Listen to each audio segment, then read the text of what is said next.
जी, क्या हाल चाल है आप सबका? ठीक ठाक है? ओके जी, एक मुख्तसर सा तारुफ मैं अपना पहले करा देता हूँ। सलमान हसन मेरा नाम है। सीए मैंने 2014 में क्वालिफाई किया था। 2016 में मैंने chartered institute of management accountants UK और ग्लोबल मैनेजमेंट अकाउंटेंट यूएसए की सर्टिफिकेशन ली थी। आर्टिकल्स मेरे KPMG लाहौर से हैं और पिछले कोई गालिबन 5 साल से मैं पढ़ा रहा हूँ कॉस्ट अकाउंटिंग और टैक्स। इसके अलावा एडवांस अकाउंटिंग सीफैप के लेवल, एडवांस टैक्सेशन सीफैप के लेवल का वो भी मैं पढ़ाता हूँ। क्वालिफ़िकेशन के बाद कुछ अर्सा नौकरी की, नौकरी करने में नहीं मज़ा आया तो अपनी फर्म बना ली और अब पढ़ाने के साथ साथ अपनी टैक्स कंसल्टेंसी और टैक्स एडवाइजरी की एक फ़र्म है वो रन करता हूँ। तो ये एक ब्रीफ सा प्रोफाइल है आप लोगों के सामने। कॉस्ट एंड मैनेजमेंट अकाउंटिंग जो है वो इंशाल्लाह 31 जुलाई तक आपको पढ़ाऊँगा। क्लास के हद तक ताल्लुक़ कोशिश होगी कि 31 जुलाई तक ही रहे, उसके बाद आप लोग भी पास करके निकल जाएं, दोबारा इस क्लास में नज़र ना आए। और वैसे ताल्लुक़ अगर आप चाहेंगे तो सारी ज़िंदगी रहेगा। तो ये था मेरा मुनासिब सा ब्रीफ इंट्रोडक्शन। सब्जेक्ट की बात कर लेते हैं जी। सब्जेक्ट है जी आपका cost and management accounting, Kaif 3 इसको बोलते हैं। आज से गालिबन 2 साल पहले, 2-2.5 साल पहले, 4 से 5 अटैम्प्ट्स पहले ये कैफ 8 होता था। ठीक है, उसके बाद आपकी एजुकेशन पॉलिसी चेंज हुई, एक नई स्कीम आई जिसके तहत ये कैफ 8 से उठ के कैफ 3 में आ गया। अब कैफ 3 में आया, उसके भी देख लेते हैं कि क्या इम्पैक्ट्स हुए कैफ 8 से कैफ 3 के आने पे, और वो तमाम चीज़ें भी हम डिस्कस कर लेते हैं। पेपर के पॉइंट ऑफ व्यू से भी डिस्कस कर लेते हैं, पेपर आसान है मुश्किल है, आपकी क्या राय है इस बारे में, ये भी डिस्कस कर लेते हैं। और इस पेपर में पास कैसे होना है, मुश्किलात क्या आती हैं, वो तमाम चीज़ें हम अभी डिस्कस कर लेते हैं। और हम कैसे लेके चल रहे होंगे वो भी हम डिस्कस कर लेते हैं। तो सबसे पहले जी इसका सिलेबस हम देख लेते हैं।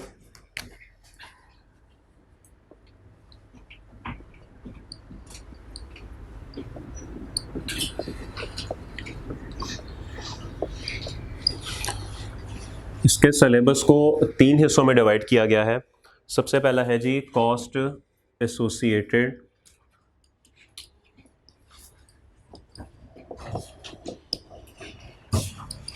With production, second is cost flow, और थर्ड है जी cost management planning and decisions. इनकी अगर वेटेज की बात की जाए 35 to 45, इसकी है जी 20 से 30, और इसकी है जी 30 से 40।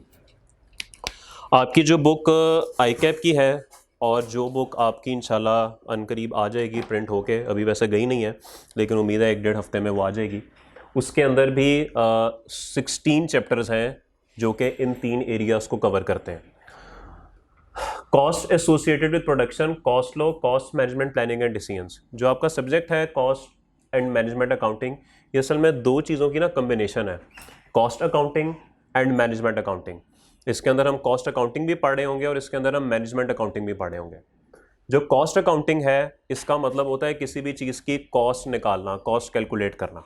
तो ये सारा एरिया जो है वो कॉस्ट अकाउंटिंग से रिलेट करता है। और ये जो पहले 2 एरियाज़ हैं कॉस्ट एसोसिएटेड विद प्रोडक्शन और कॉस्ट लो, इन दोनों की बात कर रहा हूँ, ये दोनों कॉस्ट अकाउंटिंग से रिलेट करते हैं। ठीक होगी बात। और ये जो आखिरी एरिया है ये वाला, ये डील करता है मैनेजमेंट अकाउंटिंग से रिलेटेड। दोनों एरियाज टोटली सेपरेट हैं। कॉस्ट अकाउंटिंग के अंदर कुछ रूल्स हैं, कुछ टेक्निक्स हैं जिनको देखते हुए हम किसी भी चीज़ की कॉस्ट निकाल सकते हैं। वो कोई भी प्रोडक्ट हो सकती है, वो लैपटॉप हो सकता है, वो मोबाइल हो सकता है, वो मार्कर हो सकता है, वो गाड़ी हो सकती है, वो बर्गर हो सकता है, इट कैन बी एनीथिंग। तो कॉस्ट अकाउंटिंग के अंदर हम ये टेक्निक्स पढ़ रहे होंगे कि किसी भी चीज़ की कॉस्ट कैसे निकाली जा सकती है। जहाँ पर डिसीजन मेकिंग की बात आती है तो डिसीजन मेकिंग में थोड़ा सा मसला हमें होता है। क्यों मसला हमें होता है? बचपन से हमें रटने की आदत होती है। बचपन से हमें नर्सरी से देख लें एफएससी तक हमारा तालीमी निज़ाम कुछ इस तरीके का है कि हमारी जो अपनी क्रिएटिविटी है वो बिल्कुल ख़त्म होती है। हमें बस ये बता दिया जाता है कि जी ये किताब है, इसको याद कर लो, इसमें से सवाल जो है वो आ जाएंगे और एज इट इज़ सवाल आ जाते हैं और हम याद करके लिख देते हैं। तो ये जो over the course of years हमारी एक ट्रेनिंग हो चुकी होती है, हमारी जो सोचने की, क्रिएटिविटी की जो एक ताकत होती है ना, वो थोड़ी सी दब जाती है। यहाँ पर वो डिसीजन मेकिंग हमें करनी पड़ेगी। डिसीजन मेकिंग किस बारे में करनी पड़ेगी? डिसीजन मेकिंग के 5-6 इसके अंदर कुछ सिनेरियोज होंगे जो हमें देखने पड़ेंगे। मिसाल के तौर पे मैं मिसाल आपको दे सकता हूँ। एक कंपनी 4 चीज़ें बना रही है, बना सकती है 4, लेकिन इस वक्त जो कैपेसिटी है, जो सलाहियत है, वो सिर्फ 3 बनाने की है। बताइए कौन सी 3 बनाए? ये एक बात हो सकती है इसके अंदर। क्या चीज़ को खुद बनाया जाए या बाहर से ख़रीद लिया जाए? ये भी एक चीज़ है। क्या एक मुल्क में चीज़ बनाई जाए या दूसरे मुल्क में चीज़ बनाई जाए? क्या फैक्ट्री को चलाया जाए या फैक्ट्री को बंद कर दिया जाए? तो इस तरह की जो चीज़ें हैं, इस तरह के जो जितने भी सिनेरियोज़ हैं, वो सारे के सारे हम यहाँ पर डिस्कस कर रहे होंगे। तो ये जो सिनेरियोज़ हैं, ये चूँकि हज़ारों तरह के बन सकते हैं, सारे ना तो कभी क्लास में कवर हो सकते हैं, ना ही सबका सवाल बन सकता है। तो आप जितने मर्जी क्वेश्चन इसके कर जाएँ, पेपर के अंदर हमें एक नया ही सवाल आएगा और नए ही सिनेरियो को हमें टैकल करना पड़ेगा। क्या आपको ये बात समझ आ गई? तो यहाँ पे स्टूडेंट थोड़ा सा स्ट्रगल करता है डिसीजन मेकिंग के अंदर, वहां पे इतनी कोई प्रॉब्लम नहीं होती। यहां तक बात क्लियर हो गई? ओके। अब बात करते हैं कि जी इस सब्जेक्ट के अंदर मुश्किलात क्या हैं। मुश्किलात ही मुश्किलात हैं भाई। क्या सुनी हुई है आपने मुश्किलात? सबसे पहले तो आप मुझे ये बताएं। जी सर, आपसे ही शुरू करते हैं, आपसे तो ताल्लुक निकल आया पुराना। बताइए। लेंथ ही ज़्यादा है। और क्या सवाल के आंसर मुश्किल होते हैं कि कोर्स ज़्यादा है? कोर्स ज़्यादा है। चलें आपके मसले मसाइल हम यहाँ पर लिख देते हैं। सबसे पहले जी एक ने बताया कि लेंथी है जी। और कोई किसी ने सुना इसके बारे में? ट्रिकी है। और फर्स्ट टाइम क्या है? ट्रिकी है। ट्रिकी का क्या मतलब होता है? कंफ्यूजन होती हैं। अच्छा, और फर्स्ट टाइम में कहते हैं, फर्स्ट टाइम में नहीं करना चाहिए पास? क्या करना चाहिए? फर्स्ट टाइम मतलब जो आपकी कैफ फर्स्ट टाइम है ना, कैफ उसमें नहीं रखना चाहिए। अच्छा, कैफ की फर्स्ट अटेम्प्ट में नहीं रखना चाहिए। कैफ फर्स्ट अटेम्प्ट नहीं रखना चाहिए जी। और इसके अलावा और किसी ने कुछ सुना हो अपने मोजेस सीनियर मेंबरान से? पेपर में अच्छा, सवाल अटेम्प्ट नहीं होता। पेपर में सवाल अटेम्प्ट, उर्दू पढ़ लेते हैं ना, भूल तो नहीं गए उर्दू जी। और कोई मसला जो इस सब्जेक्ट के अंदर हो? एनीवन? कुछ नहीं सुना? और बस यही 4 चीज़ें सुनी हुई। सोच लें किसी से कुछ सुना हो। सॉरी, पता ही नहीं चलता सवाल कहाँ से शुरू करना, नाम पता नहीं चलता सवाल सॉल्व कैसे करना है, ऐसे कर दे जी। और इसके अलावा और कुछ बोल रहे थे इधर से कि बस यहीं पे खत्म है? बस यही है? चलें जी। लेंथी है? नहीं है। ठीक है, इसका सिंपल जवाब है नहीं है। उसकी वजह भी मैं आपको बता देता हूँ। जब ये कैफ 8 होता था तब ये वाकई एक लेंथी सब्जेक्ट था। इतना लेंथी सब्जेक्ट था कि इसको अगर आप 108 10 लेक्चर्स में भी कवर करना चाहें तो बड़ी मुश्किल से कवर होता था। ये 110 लेक्चर्स का मतलब ये है कि तकरीबन 1.5 घंटे का लेक्चर, और 1.5 घंटे का मतलब ये है कि वो 170-180 घंटे पे बात चली जाती थी। तो 110 लेक्चर में भी बड़ी मुश्किल से इसको स्क्वीज़ करके हम ख़त्म करते थे। लेकिन जब ये कैफ 8 से कैफ 3 में आया तो उससे हुआ ये कि एक टॉपिक था बजटिंग, वो यहाँ से निकाल दिया गया। और मुझे नहीं पता आप लोगों ने MFA पढ़ा है, पढ़ रहे हैं, पढ़ना है, वो उसमें जा चुका है। तो जो लोग MFA पढ़ चुके हैं उन्होंने वहाँ पे पढ़ लिया होगा। फिर दूसरा topic time value of money, ये भी MFA के अंदर चला गया और वहाँ पे आप लोग पढ़ लेंगे या पढ़ रहे होंगे या पढ़ना है अभी, जो कुछ भी है वो भी वहाँ पे चला गया। इसके अलावा और 2-3 छोटे छोटे टॉपिक्स थे। सस्टेनेबिलिटी रिपोर्टिंग का था और एक और था कूपन्स वगैरह का, वो रेट्स वगैरह का। वो 4 चैप्टर उठ के वहाँ पे चले गए। अब इन चारों चैप्टर्स की जगह पे कोई नई एडिशन नहीं हुई, कुछ भी नया एडिशन नहीं हुआ, बस यहाँ से निकल के ये वहाँ पे चला गया। और ये बजटिंग, टाइम वैल्यू, ये जो मैंने 4 चैप्टर्स आपको बताए, ये चारों तकरीबन मिल मिला के कुछ 30 से 31 लेक्चर्स बनते थे आपके। और जो मेरी प्लानिंग थी उसमें ये 32 लेक्चर्स बनते थे, जो कि यहाँ से उठ के वहाँ पे चले गए। इट मीन्स के आपका कोर्स 110 लेक्चर से कम होके कहाँ पर आ गया, तकरीबन ये 80 पे 80-85 के बीच में कहीं आके सेटल हो गया। तो इट मीन्स के अगर आपकी 1.5 घंटे की क्लास हो तो आपका कोर्स 85 लेक्चर्स में ख़त्म हो सकता है। ठीक होगी बात? तो इसका मतलब है अब ये लेंथी नहीं है। जब से ये कैफ 3 बना है तब से ये लेंथी बिल्कुल भी नहीं है। उसके बाद है ट्रिकी। अच्छा, ट्रिकी का ये आपने कहा था ट्रिकी है क्या, थोड़ा सा जरा फिर से एक्सप्लेन कर दें, ट्रिकी का क्या मतलब होता है? जो लास्ट वाला उन्होंने कहा ना कि क्वेश्चन की समझ नहीं आती, तो हम दूसरे वाला पॉइंट और 5वें वाला पॉइंट के सवाल शुरू कहाँ से करना है और ख़त्म कहाँ से करना है, इसकी हमें समझ नहीं आती। ओके, इसको मैं लिंक करूँगा कि ये हमारा ना कौमी मसला है, अंग्रेज़ी। हमें असल में ना अंग्रेज़ी समझ नहीं आती। हमें अगर अंग्रेज़ी आती होगी ना तो हमें सवाल ट्रिकी भी नहीं लगेगा और हमें यह भी पता लग जाएगा कि सवाल को शुरू कहाँ से करना है और सवाल को ख़त्म कहाँ से करना है। इंशाल्लाह जब हम ये पूरा कोर्स कंप्लीट कर लेंगे तो बहुत सी जगहों पे हमारे फॉर्मेट्स बने होंगे, बहुत सी जगहों पे हमारे रूल्स बने होंगे, लेकिन फिर भी एक आधा टॉपिक ऐसा है CVP एनालिसिस जैसे है, उसके अंदर हमें थोड़ा सा ये मसला रहेगा, लेकिन फिर भी कोशिश पूरी की जाएगी कि वहाँ पे भी कुछ ना कुछ हम कर लें। इंशाल्लाह आपको आसानी हो जाएगी, कोई मसले वाली बात नहीं है। प्रॉब्लम कहाँ पर आती है? प्रॉब्लम ये आती है कि स्टूडेंट कहता है सर समझ ही नहीं आती वो पूछ क्या रहा है। और क्यों नहीं समझ आती? अंग्रेज़ी। हमारी इंग्लिश का बहुत बड़ा इशू है।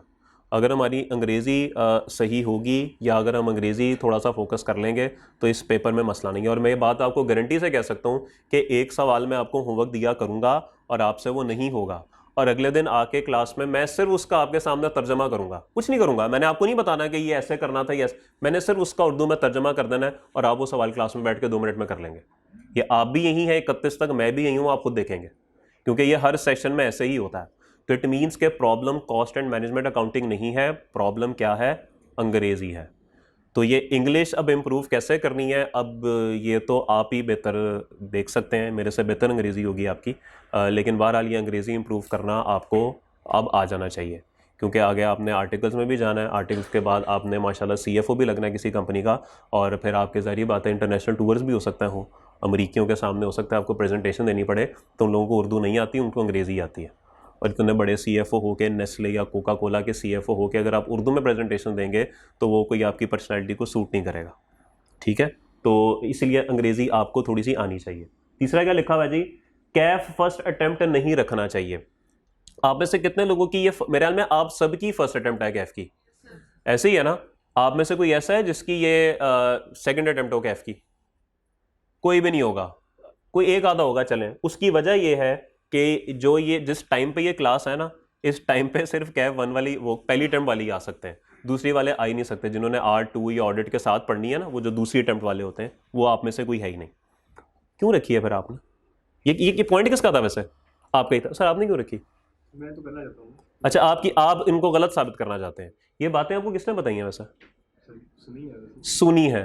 ओके, सुनी है। ऐसी कोई बात नहीं है जी, ये ऐसी फजूल बात है कि जी फर्स्ट में नहीं रखनी चाहिए, सेकंड में रखनी चाहिए, या सेकंड में नहीं रखनी चाहिए, फर्स्ट में रखनी चाहिए। अगर ICAP ने इसको फर्स्ट ग्रुप या ग्रुप A में रखा हुआ है तो ICAP इतना बेवकूफ़ नहीं है, उसको भी पता है कि स्टूडेंट को किस फ्लो से लेकर हमने आगे आना है। तो कोई ऐसी बात नहीं है आप अभी पढ़ लें, आप बाद में पढ़ लें, कोई रॉकेट साइंस नहीं है। क्या आपने टेक्स्ट पढ़ा हुआ है ज़िंदगी में? नहीं पढ़ा हुआ ना, तो वो क्यों पहले रख लेते? क्या आपने FIR 1 ज़िंदगी में पढ़ी है पहले? क्या B लॉ पढ़ा पहले? तो जो चीज़ आपने पढ़ी ही नहीं है पहले और वो आपने पहली दफ़ा पढ़नी है, तो ये भी तो आपने पहले नहीं पढ़ी और पहली दफ़ा पढ़नी है, तो ये भी बिल्कुल सेम है। तो कोई इसमें ऐसी बात नहीं है कि फर्स्ट में नहीं रखनी चाहिए और आपने फर्स्ट में रख के गलती कर दी है, ऐसी कोई बात नहीं है। हाँ, ये बात ज़रूर थी कि बीच में एक ऐसा फेज़ आया था जिसमें ICAP ने अकाउंटिंग जो है, इंट्रोडक्शन टू अकाउंटिंग, वो एग्जाम कर दी थी, शायद आपने सुना हो। वहाँ पर बड़ी प्रॉब्लम होती थी। वहाँ पे प्रॉब्लम ये होती थी कि स्टूडेंट ने अकाउंटिंग पढ़ी ही नहीं होती थी और वो सीधा आके कॉस्ट एंड मैनेजमेंट अकाउंटिंग में बैठ जाते थे। उनको ये ज़रूर कहा जाता था कि पहले कम से कम FIR 1 पढ़ के आए, क्योंकि FIR 1 के जितने भी टीचर्स थे वो साथ इंट्रो पढ़ा रहे थे, पिछले कोई 1-2 साल ये चलता रहा है। तो उनको ये ज़रूर कहा जाता था कि पहले आप वो पढ़ के आएँ, उसके बगैर ये थोड़ा सा मुश्किल हो जाएगा। तो क्या आप में से कोई ऐसा तो नहीं है जिसकी इंट्रो एग्जाम्प्ट हो? क्या आप सारे पास करके आए हैं? तेरी है, अभी भी बाकियात पाई जाती हैं लोगों की। कौन कौन लोग हैं? ज़रा इजी हो के हाथ खड़ा करें, मुझे ज़रा अंदाज़ा हो जाए मेरी कितनी एफर्ट लगनी है। अस्तगफुरुल्लाह, तो काफ़ी ज़्यादा है। एक यार सही से हाथ खड़ा करें। नहीं पढ़ी तो नहीं पढ़ी, खत्म हुई बात। 1 2 3 4 5 आधी पढ़ी हुई है कि पूरी पढ़ी हुई है? तो पूरा हाथ खड़ा कर मेरा भैया। तकरीबन कोई 8-10 लोग हैं जिन्होंने इंट्रो नहीं पढ़ी हुई। इंट्रो पढ़ी नहीं है, सिरे से नहीं पढ़ी हुई, तो फिर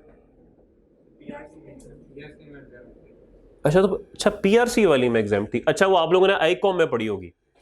अच्छा अच्छा, कोई ऐसा तो नहीं है जिसको डेबिट क्रेडिट आता ही ना हो? नहीं आता? आता है। कोई ऐसा है जिसको डेबिट क्रेडिट ना आता हो?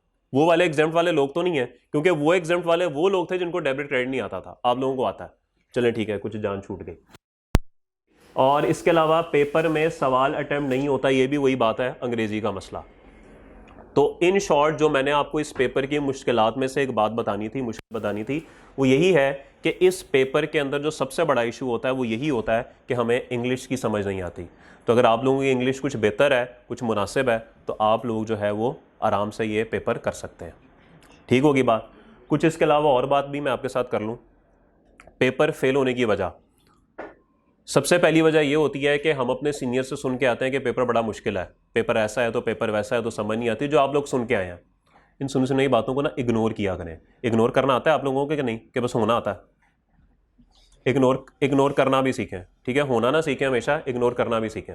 तो आप ऐसी चीज़ों को इग्नोर किया करें, ठीक है? उसकी आपको मैं पर्सनल मिसाल अभी मैंने पिछली क्लास में भी दी है, मैं दोबारा दे देता हूँ कि जब आप इस, बल्कि पूरी बात कर लूँ। एक चीज़ तो ये होगी कि आप अपने सीनियर्स की बात या दूसरों की बात सुन के यहाँ पर आ जाते हैं।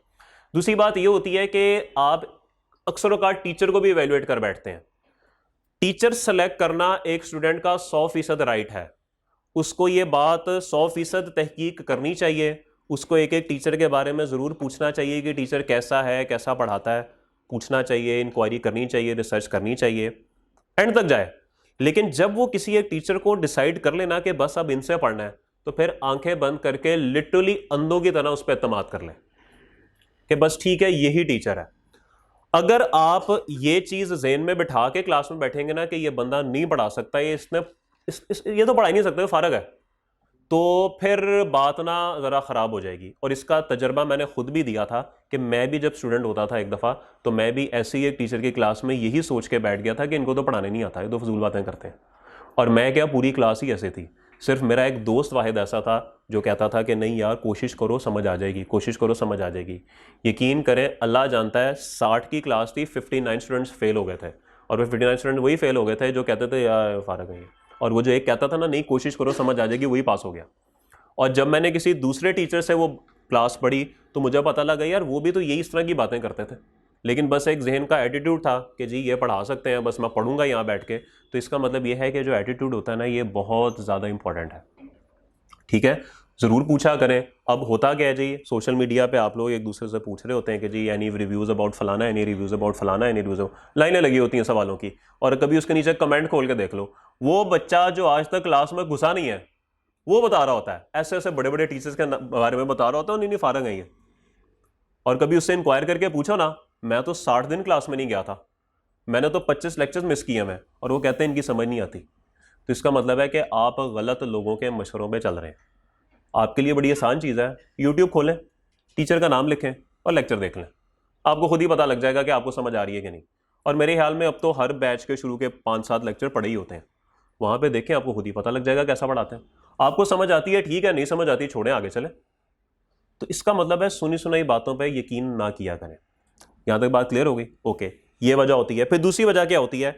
ये वजह होती है कि पेपर के अंदर हम जब सवाल पढ़ते हैं ना, तो हमारी कोशिश ये होती है कि बस इसके सोल्यूशन की तरफ चले जाएं, किसी तरीके से बस सोल्यूशन लिख लें। देखिए, कॉस्ट अकाउंटिंग, किसी भी अकाउंटिंग का, स्पेशली कॉस्ट अकाउंटिंग का सवाल पहली दफ़ा पढ़ के तो समझ ही नहीं आता। पहली दफ़ा तो लिटरली जब आप पढ़ते हैं पता ही नहीं लगता ये मेरे साथ हो गया। आपको फिर दूसरी दफ़ा सवाल पढ़ना पड़ता, फिर कुछ समझ आनी शुरू होती है, फिर आपको तीसरी दफ़ा पढ़ना पड़ता। कम से कम आपको 5 से 6 दफ़ा एक सवाल को पढ़ना चाहिए। जब आप 5 से 6 दफ़ा एक सवाल को पढ़ते हैं ना, तब पूरे सवाल का डाटा आपके जहन में होता है, तब पूरे सवाल की कहानी आपको समझ आती है, तब आपको पता लगता है इस सवाल में मैंने करना क्या है। अब अगला सवाल स्टूडेंट ये पूछता है कि सर अगर 6 दफ़ा एक सवाल को पढ़ने बैठेंगे ना, तो 3 घंटे में से तो 2.5 घंटे यहीं पर लग जाएंगे। देखिए ऐसा नहीं है। ऐसा बिल्कुल भी नहीं है। आपको मैं गारंटी से ये बात कह सकता हूँ कि अगर आपका सवाल एक 10 नंबर का मिसाल के तौर पे सवाल है तो 1.8 से मल्टीप्लाई करके 18 मिनट्स लेके आएंगे ना, उसको जो आप टाइम एलोकेट करते हैं 18 मिनट आप उसको लेकर आएंगे। अच्छा आप लोग सॉरी कैफ में पहली दफ़ा शायद आ रहे हो, 3 घंटे का पेपर होता है भाई, रिटन पेपर 3 घंटे का होता है, 180 मिनट का होता है। तो यहाँ पे अगर आपने किसी भी सवाल की एलोकेशन निकालनी है ना तो आपको उसको 1.8 से मल्टीप्लाई करना पड़ेगा, तो आपको पता लग जाएगा इस सवाल का कितना टाइम एलोकेटेड है। अब आपका अगर 10 नंबर का सवाल 18 मिनट का है ना, तो मैं आपको ये भी कह सकता हूँ कि आप 10 मिनट सवाल को पढ़ते रहें, 18 में से 10 मिनट सवाल को पढ़ते रहें, 10 मिनट में आप आराम से 5 से 6 दफ़ा उस सवाल को पढ़ लेंगे।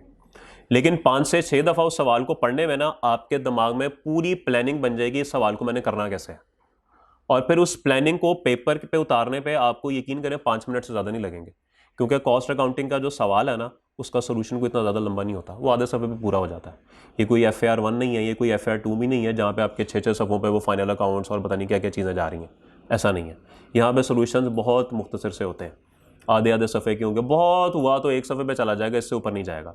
लेकिन एक सफ़े वाले एक सवाल भी 20 नंबर का होगा और उसकी टाइम एलोकेशन भी कोई 40-36 मिनट निकल रही होगी। तो याद रखिएगा अगर आप 10 मिनट एक सवाल को पढ़ते हैं तो उसको सोल्यूशन उतारने में 5 मिनट से ज़्यादा नहीं लगेंगे। आप भी यहीं, मैं भी यहीं, सवाल हम करके देखेंगे क्लास में, ठीक होगी बात। तो सबसे बड़ी प्रॉब्लम ये होती है कि हमारी कोशिश ये होती है कि हम बस सोल्यूशन की तरफ चले जाएं। तो आप लोगों ने तसल्ली से सवाल को पढ़ना है और सवाल पढ़ने के बाद उसके बाद फिर आपने सोल्यूशन जहन में मैप बना के प्लानिंग से फिर आगे चलना, सवाल हो जाता, सवाल की कोई प्रॉब्लम नहीं है। तीसरी वजह फिर फेल होने की क्या होती है, जहाँ पे सवाल अड़ जाता ना हम वहीं पे सवाल छोड़ के ना अगला सवाल शुरू कर देते हैं। ये भी सबसे बड़ा ब्लंडर है, और ये बात सिर्फ इस सब्जेक्ट के लिए नहीं कर रहा, ये मैं आपको तमाम सब्जेक्ट्स के लिए कर रहा हूं। आप लोगों ने इंट्रो पढ़ी हुई है, इसके अंदर एक सेल्स होती हैं, फिर क्या होता है जी, कॉस्ट ऑफ सेल्स होती हैं, ग्रॉस प्रॉफिट, उसके बाद अदर एक्सपेंसेस सारे लेस होंगे और आपके पास नेट प्रॉफिट होगा। सेल्स आपने लिखनी 1000 की, cost of sales let's assume आपने लिखनी थी 400 रुपए की, आप गलती से 600 की लिखा है, जीपी गलत हो गया, एक्सपेंसेस तो चले आ गए, नेट प्रॉफिट भी गलत हो गया। अब इसके गलत होने की वजह से ये भी गलत हो गया और ये भी गलत हो गया। एग्जामिनर देखेगा नेट प्रॉफिट मैच नहीं हो रहा, पूरा सवाल 0 नंबर। ऐसे होगा, अगर ऐसे होता ना तो कोई बंदा CA क्वालिफाई ना होता, मैं भी आगे सामने शायद ना बैठा होता। मेरी तो कभी बैलेंस शीट ही मैच नहीं हुई, एक दफ़ा बस मैच हो गई थी, पता नहीं कैसे हो गई थी, लेकिन कभी भी बैलेंस शीट मेरी मैच नहीं हुई, फिर भी पास हो गया, आपके सामने बैठा हूं। कॉस्ट ऑफ सेल गलत हुई, इसकी वजह से जीपी और एनपी गलत हुए, गलती यहां थी तो सजा भी यहीं पे मिलेगी, यहां पे और यहां पे सजा नहीं मिलेगी। इन दोनों के लिखने के पूरे नंबर आपको मिलेंगे। मैं फिर कह रहा हूं आपने गलत नंबर लिखे हुए लेकिन नंबर आपको पूरे मिलेंगे। क्यों? क्योंकि ये गलत हुए इसकी वजह से और इसकी सजा यहां पे मिल गई।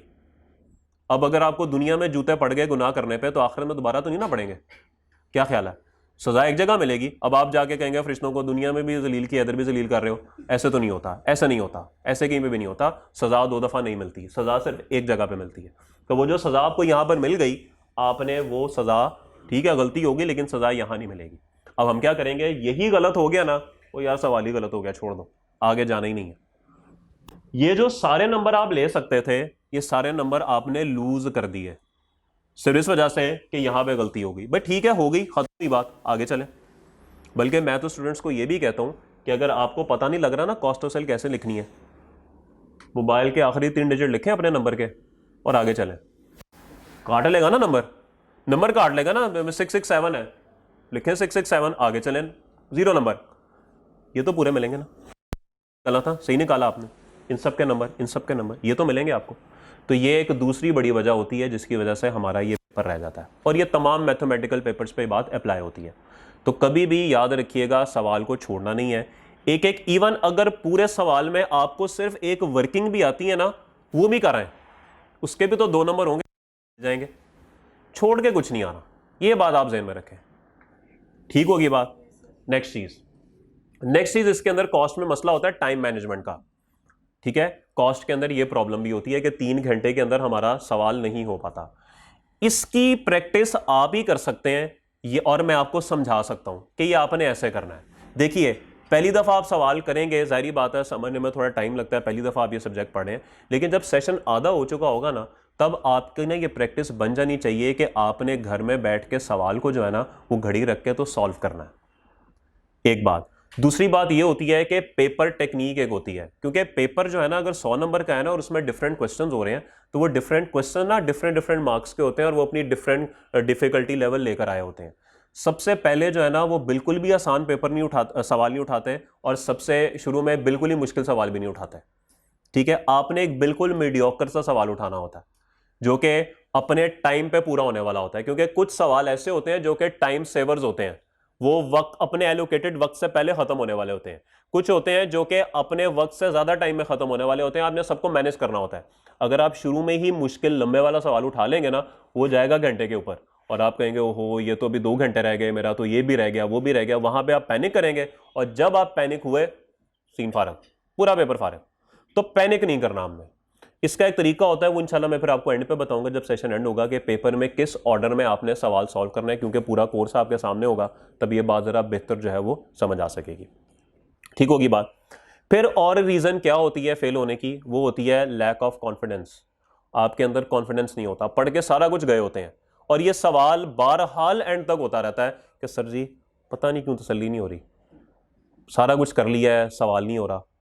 ये वो चीजें हैं जो कि आपके ना लैक ऑफ कॉन्फिडेंस होती हैं, और पेपर में ना आपको बेसिकली ये चीज डराती हैं, वो जो कहते हैं ना खौफ का बुत तोड़ना है। आजकल तो बहुत ज्यादा सुन रहे होंगे आप, ऐसे ही है भाई, जरा गुस्से से बोला है कि जरा जज्बे से बोला है? अच्छा, यानी तुम वो नहीं वो हो। अच्छा अच्छा, ओके ओके। अब ये वो में कौन है, ये आपने खुद ही पुट कर लेना है। तो भाईजान ये जो खौफ का बुत तोड़ना है ना, ये बिल्कुल आपने सीए के लिए तो लाजमी तोड़ना है, वैसे आजादी के लिए तोड़ना तो तोड़ते रहे, यहां पे आपने लाजमी तोड़ना है, यहां पे आपने लाजमी तोड़ना है। क्योंकि जब तक आप नडर होके बहादुर बन के नहीं जाएंगे ना, आपका पेन ही कामता रहेगा कि क्यों सही लिख रहा हूँ गलत लिख रहा हूँ, क्या कर रहा हूँ क्या नहीं कर रहा। तो इसीलिए आपने फुल कॉन्फिडेंट होके पेपर में जाना है, और इस कॉन्फिडेंस के लिए क्या जरूरी है? पास्ट पेपर्स की प्रैक्टिस। 70% सवाल हो रहा है, वेरी गुड। मैं भी पहली दफा सवाल देखूंगा ना, मेरे से भी 60-70% ही होगा, 100% पे मैं भी नहीं जा सकता, कोई भी नहीं जा सकता। तो इसीलिए अगर आपसे प्रैक्टिस के दौरान 60-70% सवाल हो रहा है, ये बहुत है हमारे लिए, यही हमारे लिए कॉन्फिडेंस जो है ना वो हमें आगे लेके चलेगा। ठीक होगी बात। अगली चीज जो होती है, अक्सर औकात ना स्टूडेंट पूरा रेस्ट लेके नींद पूरी करके नहीं गया होता, ये बहुत बड़ी वजह एक होती है जिसको हम ओवरलुक कर जाते हैं। आराम से रात 10 बजे ना पढ़ना छोड़ दिया करें बस, और स्पेशली उन दोस्तों से तो बिल्कुल दूर रहा करें जो रात को 12 बजे फोन करके कहते हैं ओए तूने ये कर लिया है, और तूने ये तैयार कर लिया है, और उनसे तो मुंह ना लगाया करें उनको, जो पेपर से 15 मिनट पहले बाहर किताबें लेके बैठे होते हैं, यार ये मेरे से सुन ले, यार ये मेरे से सुन ले। ऐसे आपको मिलेंगे आपके आसपास, और उनको तो मैं कहता हूं फर्क करा दें, जो पेपर निकलने के बाद पेपर डिस्कस करते हैं, ये सारे पाए जाएंगे आपके इर्द गिर्द। हाँ, आखिरी पेपर हो तो डिस्कस कर लेते हैं, लेकिन अगर अगला पेपर आना हो ना तो ऐसी बातें नहीं करते, नहीं करते। देखें, साइकोलॉजिकल इंपैक्ट इंसान के ऊपर बिल्कुल आता है कि आप रात को सारी रात जाग के पढ़ी जा रहे हैं, और सुबह उठ के आपकी नींद पूरी नहीं है, तो आपको पता है आप जागते रहे तो आपका दिमाग क्या बिहेव करता है आप सबको पता है, तो उस पे पेपर सॉल्व नहीं हो सकता, स्पेशली ये वाला पेपर जहां पे तो वैसे ही बड़े मसले मसाइल होते हैं। तो इसलिए आराम से रात को 10 बजे सो जाएं। मेरे ख्याल में मैथमेटिकल पेपर है, जो 6 माह में पढ़ा होगा ना, एक रात में वो भूलने वाला नहीं, और अगर कुछ नहीं पढ़ा हुआ ना तो एक रात आप कोई तीर नहीं मार लेंगे। मैथमेटिकल सब्जेक्ट है ना, 6 माह जो पढ़ा होगा वो एक रात में ना पढ़ के ना भूल नहीं जाना, कौन सी थ्योरी है। और अगर आपने 6 महीने कुछ नहीं पढ़ा हुआ ना, तो एक रात कोई आप पूरी किताब याद करने नहीं वाले, या पूरी सवाल आपको नहीं आने वाले। तो इसलिए कुछ फर्क नहीं पड़ता।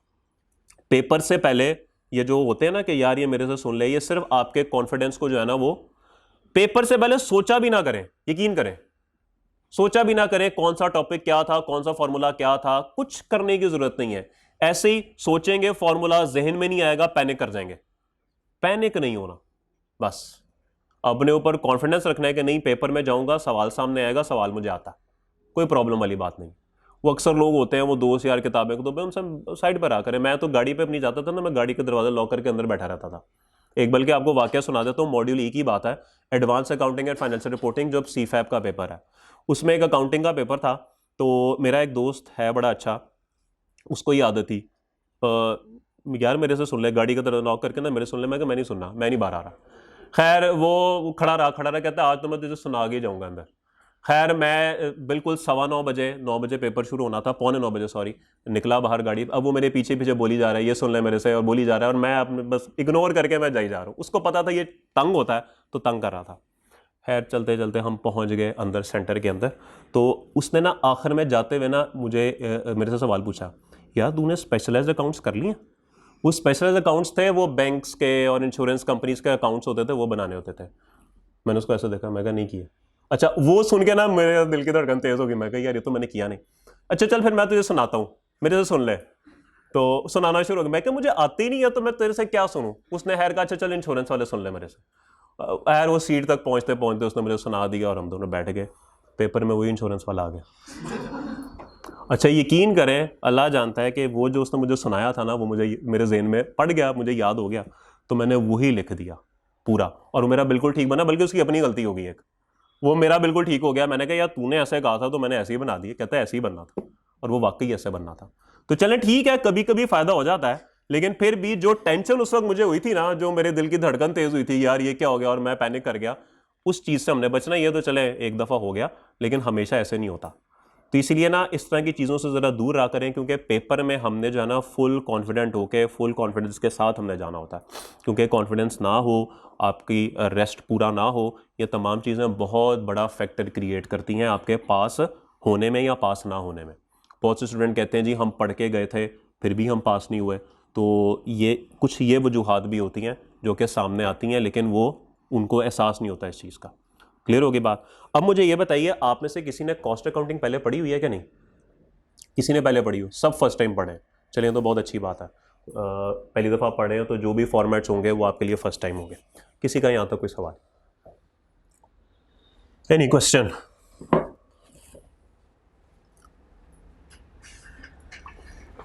कोई सवाल नहीं है? चलें फिर चलते हैं जी आगे। हमारी जो अप्रोच रहेगी, सॉरी एक बात आपके साथ रहेगी, हमारे पास 115 दिन है 31 जुलाई तक। बीच में से आप ईद की छुट्टियां निकाल दें, रिजल्ट की छुट्टियां निकाल दें, ये तमाम छुट्टियां निकाल दें, तो गालिबन हमारे पास 100 दिन बनते हैं। क्योंकि 2 ईदें आ रही हैं बीच के अंदर, फिर रिजल्ट की छुट्टियां हैं। 23 मार्च और 1 मई की छुट्टी तो आपको होने नहीं वाली। क्या होती है छुट्टी? 23 मार्च की छुट्टी मेरा नहीं ख्याल है समीर के, नहीं नहीं नहीं छुट्टी नहीं है ये, 23 मार्च की कोई छुट्टी नहीं है, माजरत के साथ। अफसोस मुझे भी होता है लेकिन क्या करूं, मजबूरी है। ओके, और 1 में वो भी एक लेबर डे है, वो भी नहीं है, उसकी भी छुट्टी अपेरेंटली नहीं होगी। अभी मुझे कंफर्म नहीं है पर अपेरेंटली होगी नहीं। कंफर्म, आई एम 99% कंफर्म, लेकिन वक्त आने पे पता लग जाएगा।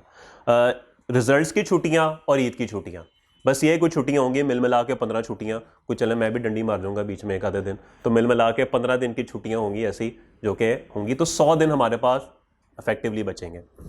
लास्ट सेशन हमारा था 1 घंटा और 15 मिनट की क्लास थी, और हमने 102 लेक्चर्स में कंप्लीट कर लिया था। ये सेशन में चूंकि हमारे पास ईदें 2 थी, छुट्टियां ज़रा ज़्यादा थी, तो मैंने क्लास 1 घंटा और 30 मिनट की रख ली, क्योंकि लेक्चर हमारे पास 100 हैं।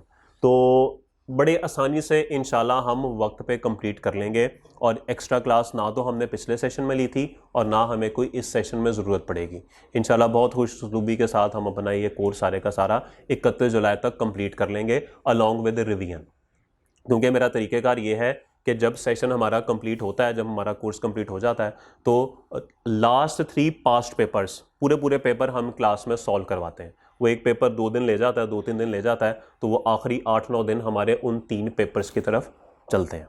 ठीक है, तो वो सारी हमारी रिवीजन ही काउंट होती है। ठीक होगी बात? तो हमारा कोर्स इंशाल्लाह 31 जुलाई तक ख़त्म होगा। 1 अगस्त मेरी तरफ से आप फ़ारग है, वैसे तो आप वैसे ही फ़ारग हैं, लेकिन 1 अगस्त तक आप फ़ारग हैं। Okay. Paper pattern, paper pattern में क्या होता है जी? डरे उस दिन से जिस दिन आपको पेपर में कम सवाल आएंगे। दुआ किया करें पेपर में ढेर सारे सवाल हों। क्या ये अच्छी दुआ है कि गलत दुआ है? क्यों अच्छी दुआ है? ज्यादा सवाल होंगे उनके मार्क्स कम होंगे, और कम मार्क्स वाला सवाल कम डिफिकल्ट होगा। 20 नंबर का सवाल आ गया तो वो आके बताएगा कि मैं 20 नंबर वाला हूं, और 6 नंबर वाला बताएगा कि मैं 6 नंबर वाला हूं। तो 20 नंबर वाला जो है ना, वो फिर बस दुआ करें कि 20 नंबर वाला सवाल ना आए। जब कैफ 8 था हमारा तो 7 सवाल आते थे, कभी कभार 6 भी आ जाते थे। जब 6 सवाल आते थे ना, तो 20-20 नंबर के 3 सवाल आते थे। 16-16 नंबर के 2 सवाल आते थे और 8 नंबर का एक आता था और स्टूडेंट बैठ के देखता ही रहता था, मैं शुरू कहाँ से करूँ। वही 5वां पॉइंट हमारा लग जाता था, समझ ही नहीं आती थी ये करना क्या है इसके अंदर। लिटरली ऐसे होता था जब कैफ 8 था ये। लेकिन जब कैफ 8 से ये कैफ 3 हुआ तो शायद आई कैप को भी इस बात का एहसास हो गया कि अब मैं इसको ग्रुप ए में लेके आ रहा हूँ। अब स्टूडेंट ने ना तो FAR 1 पढ़ी होगी, ना स्टूडेंट ने टेक्स्ट पढ़ा होगा। अब स्टूडेंट, जाहिर बात है, जैसे पहले कैफ 8 था, ऑडिट R2 वाला लेवल नहीं होगा उसका, अब उसका लेवल बिल्कुल एक बेसिक लेवल होगा। तो उसने अपना पेपर पैटर्न भी चेंज कर दिया।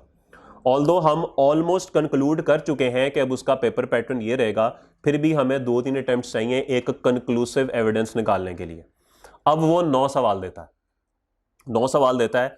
एक सवाल होता है बीच में से 20 नंबर का, बाकी सब सवाल 8 नंबर, 6 नंबर, 10 नंबर, 12 नंबर। आसान सवाल होते हैं, इतने मुश्किल सवाल नहीं होते। लेकिन स्टिल हम कंक्लूड अभी भी नहीं कर पाए क्योंकि गालिबन ये चौथी अटेम्प्ट थी कैफ 3 के तौर पे और इन चारों अटेम्प्ट्स में इसने 9 सवाल ही हमसे पूछे हैं। तो हम ये अब कह सकते हैं कि शायद अब उसका रुझान इस तरफ है। बट स्टिल आपकी जो प्रैक्टिस करवाई जाएगी, चूंकि पास्ट पेपर में तो कैफ 8 के सवाल भी बेशुमार है ना, वो तो कैफ 8 वाले हैं। डिफिकल्टी लेवल आपका वही रहेगा पढ़ाने के पॉइंट ऑफ व्यू से जो होना चाहिए। कोई पता नहीं ना आई कैप का कोई भरोसा थोड़ी है। लेकिन पेपर में जब सवाल आएंगे तो वो आपको आसान लगे, वो हमें कबूल है। बजाय इसके कि हम तैयारी आसान सवालों से करें और पेपर में एक अजीब सा कुछ आ जाए तो वो एक गलत बात है। तो हम सवाल फुल डिफिकल्टी लेवल वाले क्लास में किया करेंगे और उसके बाद फिर जब पेपर जैसा मर्जी हो आपको उसके लिए ही हम तैयार करेंगे। ठीक होगी बात। 9 सवाल हैं, सारे के सारे करने होते हैं, कोई चॉइस वगैरह नहीं है। 16 चैप्टर है जी टोटल आपकी किताब में।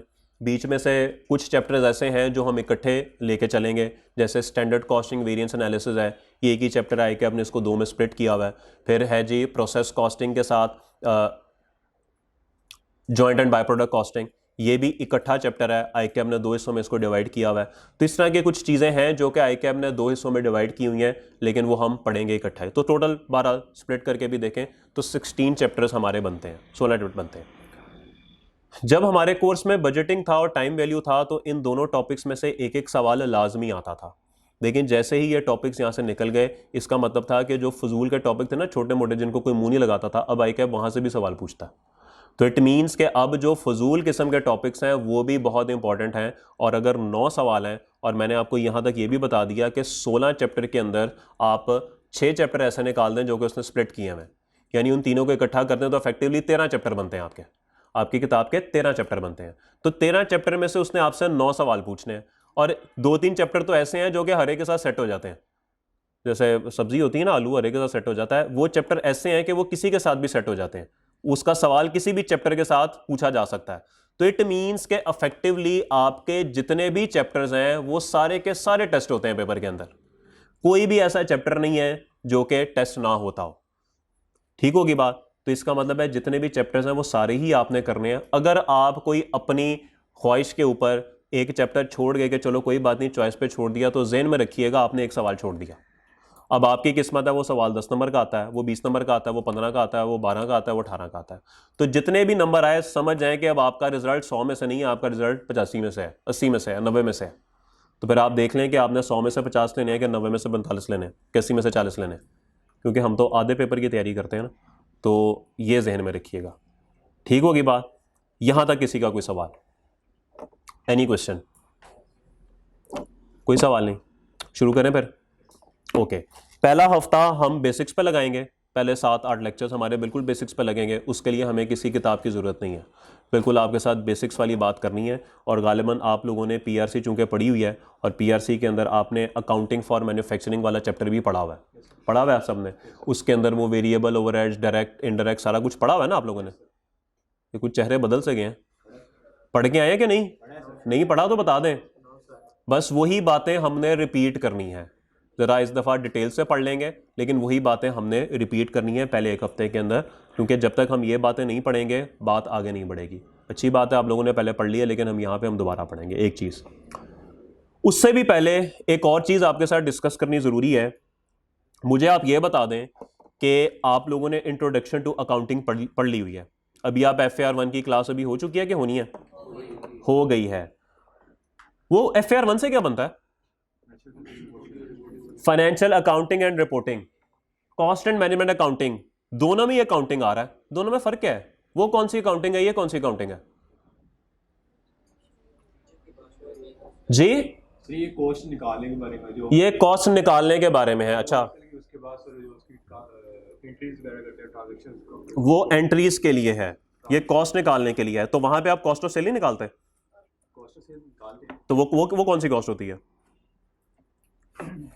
लेकिन वहाँ यहाँ पे हम जो इन्वेंट्रीज है तो उसकी क्लोजिंग इन्वेंट्री और वगैरह वहाँ पे निकालते हैं। सॉरी, क्लोजिंग इन्वेंट्रीज हाँ, और जो हमारे होते हैं ओपनिंग्स और ये वाले, तो ये तो हम इधर निकालते हैं कॉस्ट। उधर नहीं निकालते? उधर नहीं आता कॉस्ट ऑफ सेल में opening stock, add purchases less closing stock, तो कॉस्ट ऑफ सेल्स? लेकिन वो गिवन होता है ना, वो गिवन होता है। अच्छा, वो गिवन है तो FAR1 कॉस्ट अकाउंटिंग में वो कैलकुलेट करते हैं और कैलकुलेट करने के बाद हम FAR1 में चले जाते हैं, ऐसे कह रहे हैं आप? फिर मतलब ये है कि यहाँ पे कॉस्ट का वर्ड यूज हो रहा है, कॉस्ट का वर्ड यूज हो रहा है।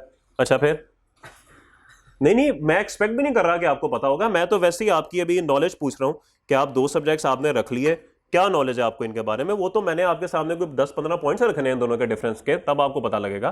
तो मैं जस्ट वैसे ही आपका नॉलेज पूछ रहा हूँ, क्योंकि ये इब्तदा है उस क्रिएटिविटी की जो कि आपके अंदर मैंने ऐड करनी है। क्योंकि जब तक ये क्रिएटिविटी आपके अंदर नहीं आएगी, पेपर में फिर बैठे होंगे कि सर ये क्या सवाल में आ गया। तो इसीलिए ज़रूरी है आपको साथ लेके चलना, आपकी राय पूछना, ताकि आपको सोचने की आदत डले। एक दिन में तो नहीं डल जाएगी, लेकिन कोशिश की जाएगी कि एंड तक आपके अंदर भी कुछ सोचने की आदत डले कि क्या फ़र्क है जी। और कोई? टाइम बहुत है हमारे पास, लुट मची हुई है। कोर्स में आपका 70 में भी ख़त्म करा सकता हूँ, तो 30 दिन तो महीना पूरा हम अगर आराम से बातें भी करते रहे ना तो कोई प्रॉब्लम वाली बात नहीं है। झूठ बोला शायद मैंने।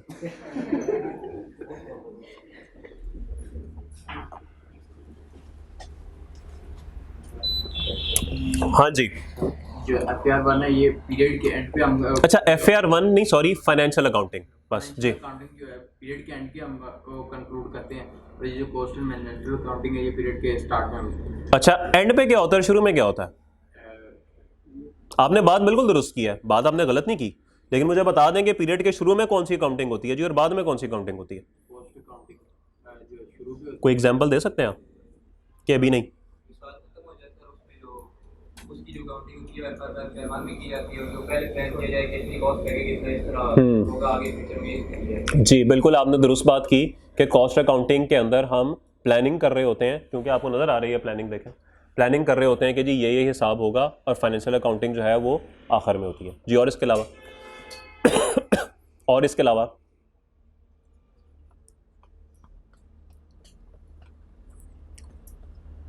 जी भाई, क्या नाम है आपका? मुजम्मिल भाई। कैफ में पहली दफ़ा कि बीलो दिया हुआ है? बीलो दिया हुआ है, एक पेपर दे के आ चुके हैं, अब 3 पेपर उठाए हुए। अच्छा, ओके। सी में मर्जी से आए थे, किसी ने भेजा था? अपनी मर्जी से आया था। कायम है अभी अपने फैसले पे? सही फैसला हो गया कि फारूक फैसला हो गया? ठीक फैसला हो गया। अच्छा, चलें बताएं क्या लगता है, क्या फ़र्क होगा दोनों में इसके अलावा? और अच्छा, बस यही समझ आता है, और जी इसके अलावा किसी को कुछ समझ आता हो मिटा दूं?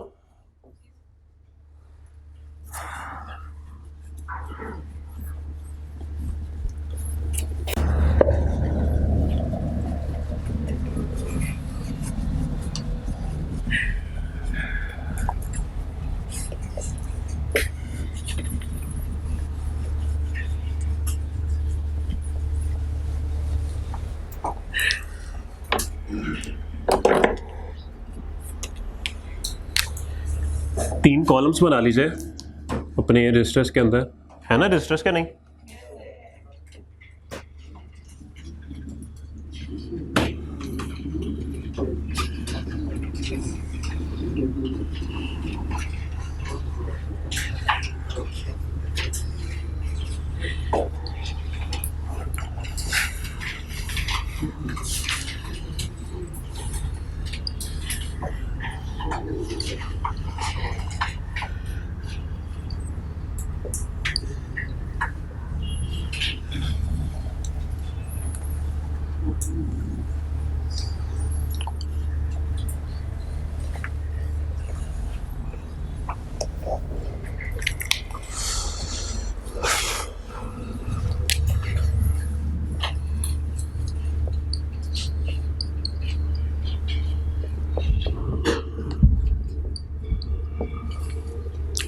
पहला है जी ऑब्जेक्टिव। क्या पर्पस होता है जी फाइनेंशियल अकाउंटिंग का, क्यों की जाती है financial accounting? Profit and loss calculate करने के लिए और फाइनेंशियल स्टेटमेंट्स बनाने के लिए जी। अल्टीमेट ऑब्जेक्टिव ये होता है कि हमने फाइनेंशियल स्टेटमेंट्स बनानी होती हैं। अगला सवाल ये है कि फाइनेंशियल स्टेटमेंट्स होती क्या है? क्या होती है financial statements? Sorry, balance sheet, profit and loss account, cash flow, change in equity, notes to the accounts. ये आपने FR1 में पढ़ा है कि इंट्रो में पढ़ा था? इंट्रो में पढ़ा था, ओके जी बिल्कुल। फाइनेंशियल अकाउंटिंग का पर्पस ये होता है कि आपने फाइनेंशियल स्टेटमेंट्स बनानी होती हैं और इसके अंदर टोटल 5 चीज़ें कवर्ड हैं जो कि इंशाल्लाह आप FR1 जब पढ़ेंगे तो आपसे बनवाई जाएंगी। पांचों ही FR1 में आपके कोर्स में है। बैलेंस शीट, जिसको आप स्टेटमेंट ऑफ पोजीशन भी बोलते हैं, प्रॉफिट एंड लॉस, जिसको आप स्टेटमेंट ऑफ कॉम्प्रिहेंसिव इनकम भी बोलते हैं, statement of change in equity, statement of cash flows and notes to the accounts. ये 5 चीज़ें इकट्ठी कर ली जाएं तो इनको फाइनेंशियल स्टेटमेंट्स बोला जाता है। तो मकसद जो होता है फाइनेंशियल अकाउंटिंग का वो क्या होता है? Financial statements banana. Cost and management accounting का क्या मकसद होता है?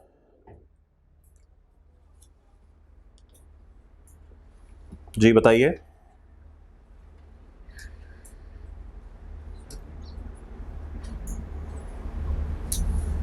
शायद ये डिसीजन वगैरह कि किस तरह प्रॉफिट बढ़ाया जा सकता है जी, प्रॉफिट किस तरह ज्यादा किया जा सकता है। इसके अंदर हमारा मकसद होता है डिफरेंट रिपोर्ट्स बनाना। वो रिपोर्ट किसी भी तरह की हो सकती है, किसी भी तरह की रिपोर्ट हो सकती है। वो रिपोर्ट किसी प्लानिंग से रिलेटेड भी हो सकती है या फिर कोई भी डिसीजन हमने लेना हो वो रिपोर्ट बन सकती है। अब डिसीजन हमने किस तरीके से लेने होते हैं, मैंने आपको कुछ एग्जांपल्स भी दी। 4 चीज़ें बना रहे हैं, बताइए कि कौन सी 3 बना ली जाएं पहले जिनमें ज़्यादा प्रॉफिट है। ठीक है, मुझे बता दें कि अगर हमारे पास लेबर काम कर रही है तो बताएं क्या लेबर को हायर कर लिया जाए या बाहर ठेके पे दे दिया जाए। इस तरह के डिसीजंस आप अपनी नॉर्मल जिंदगी में भी लेते हैं। यार खाना हॉस्टल से ही खा लिया जाए या बाहर से खा लिया जाए, ये फैसले आप अपनी जिंदगी में करते आए हैं और आप इनको इवेल्युएट कैसे करते हैं वो भी आपको पता है। क्लासेस ऑनलाइन लेनी चाहिए या क्लास में फिजिकल आके बैठ जाया जाए, आप एनालिसिस करते हैं। ये तमाम डिसीजंस जो हैं वो यहां पर बनते हैं। बर्गर घर में बना लिया जाए या 11 12 4 4 6 2 2 क्या ये बोलते हैं ना, वो मैकडोनल्ड्स ऑर्डर कर दिया जाए, तो ये तमाम फैसले आप अपनी ज़िंदगी में करते हैं। और कुछ लोग तो ऐसे होते हैं कि उन्होंने अपने पास एक कॉपी भी रखी होती है जिस पे वो ये बैठ के फैसले करते हैं। नहीं यार, अगर घर में हॉस्टल से खाना खा लेंगे ना तो इनको ना महीने के इतने पैसे देने पड़ेंगे, लेकिन अगर बाहर से खाएंगे ना तो एक वक्त का खाना ये फिर ये फिर ये फिर ये, तो नहीं देखो बाहर से खाने में ज़्यादा फ़ायदा हो रहा है भाई। तो ये जो आपने कंपैरिजन बना के एक रिपोर्ट तैयार कर ली ना, ये असल में है कॉस्ट एंड मैनेजमेंट अकाउंटिंग। बात समझ आती है? यहाँ तक किसी का कोई सवाल? और इसमें रिपोर्ट कोई भी हो सकती है। एक दफ्तर है, दफ्तर में हज़ारों तरह के इश्यूज हो सकते हैं, सारी रिपोर्ट बन सकती हैं। बात समझ आ गई? किसी का कोई सवाल? ओके, नेक्स्ट लिखें जी।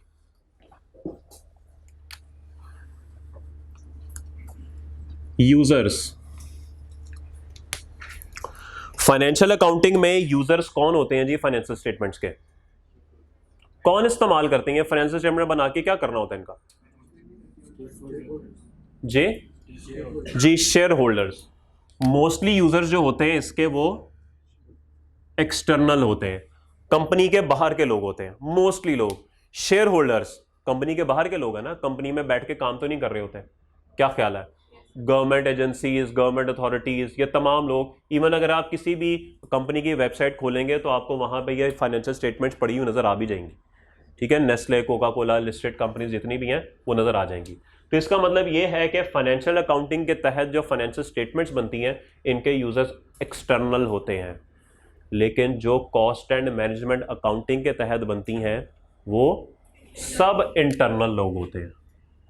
खुद सोचें, क्या आपको पता है कि कोका कोला कितने में कॉस्ट करती है इन लोगों को? नहीं पता, कभी पता लग भी नहीं सकता अनटिल अनलेस आप यहाँ पे जाके नौकरी कर लें और किसी CFO की पोजीशन पे पहुँच जाएं, तभी आपको पता लग सकता है, अदरवाइज आपको ये बात नहीं पता लग सकती। क्यों? क्योंकि ये ऐसी चीज़ें होती हैं, ये ऐसी रिपोर्ट्स होती हैं जिनके यूज़र सिर्फ इंटरनल होते हैं, ये पब्लिकली लोगों को नहीं बताई जाती। सोचें अगर कोका कोला वाला बता दें जी हमारे कॉस्ट इतने की पड़ती है, तो पेप्सी वाले क्या करेंगे? पेप्सी वाले सोचेंगे अच्छा इनको इतने की कॉस्ट पड़ती है, इनका प्रॉफिट इतना है, तो मैं एक काम करता हूँ, मैं अपनी कॉस्ट ना इससे कम करके ना अपनी सेल प्राइस कम कर देता हूँ।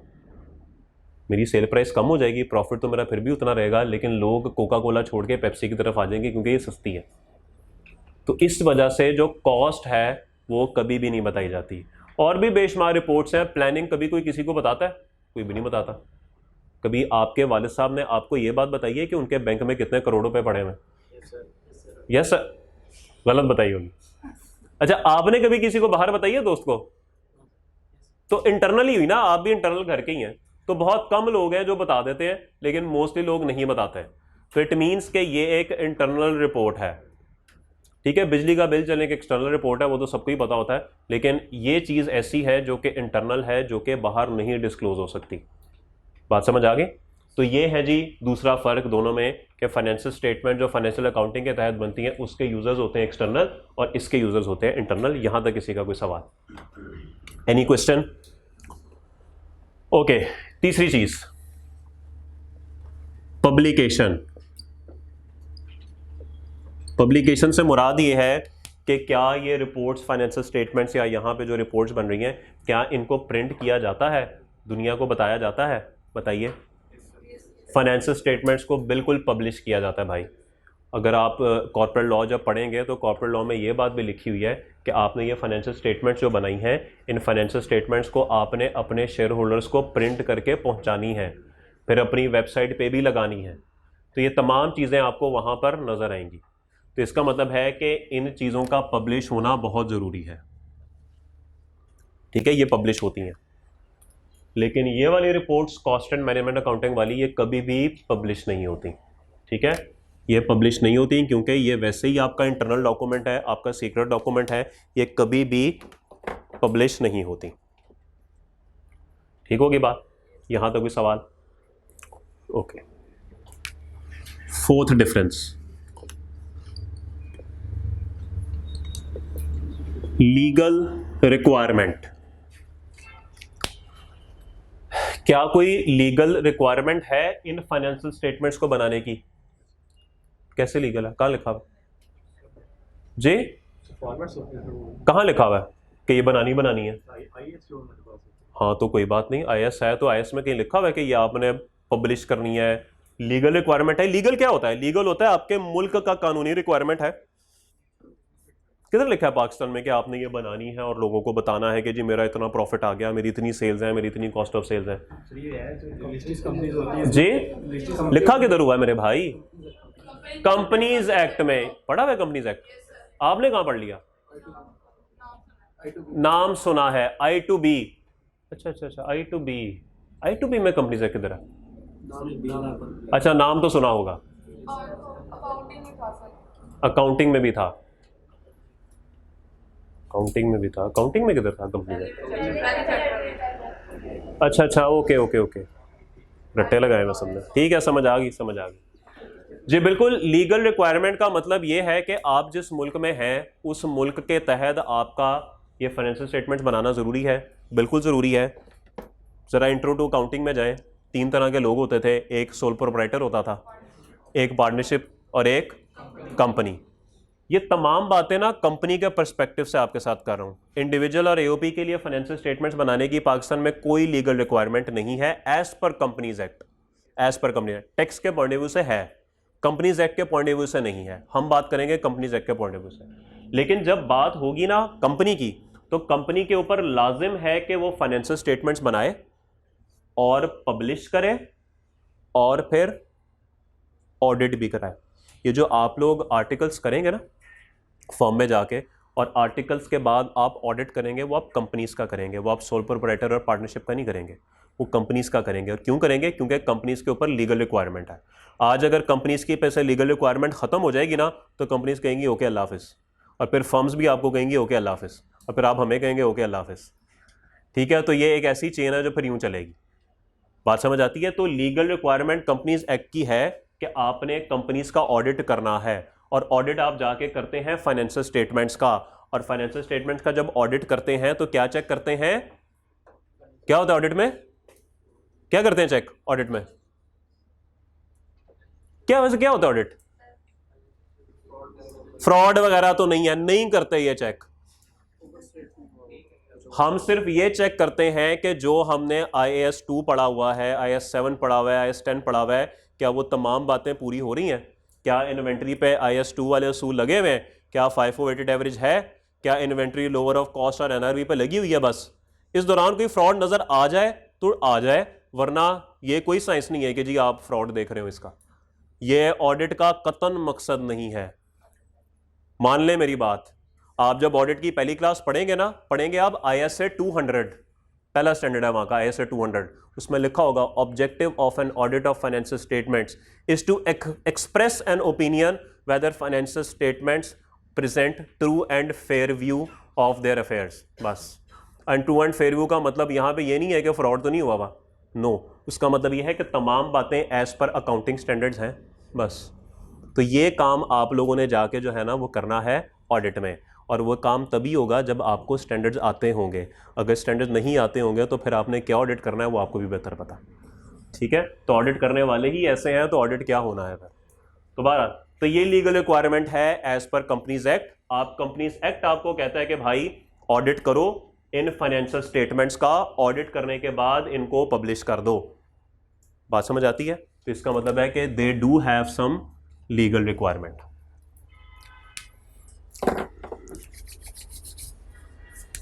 हाँ जी, इनके बारे में कह रहा है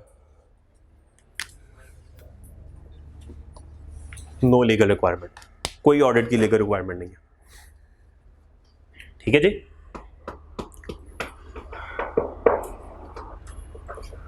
कोई सवाल यहां तक? नेक्स्ट है जी फ्रीक्वेंसी ऑफ रिपोर्टिंग।